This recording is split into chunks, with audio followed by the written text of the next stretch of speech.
We're missing somebody. Oh, wait a minute. Today I'd like to talk to you about an incident that occurred earlier this year. I have never been the type to be shaken up easily. In fact, I'm usually the one my friends call when something goes wrong.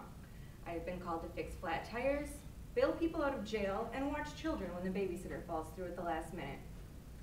However, this spring, something finally happened that got to me. It started out like any other day. I was out running errands, singing along with the radio, and that's when it happened. My car tried to kill me. It happened on a chilly, drizzly morning last May.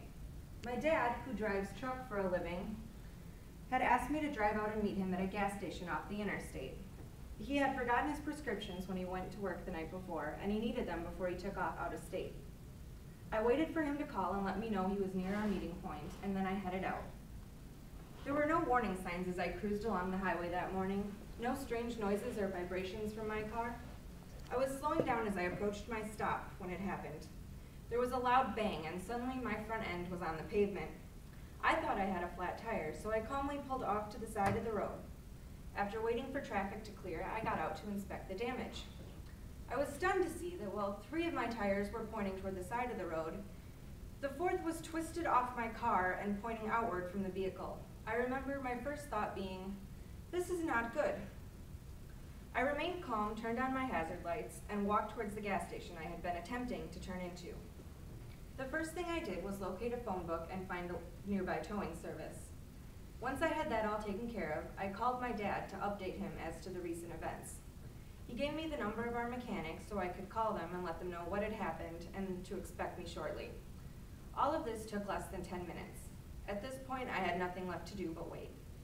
I sat out in the drizzle, staring at my car, with numbers running through my head, trying to estimate just how much this was going to cost me. I was still calm at this point. The full extent of what could have happened didn't hit me for several hours.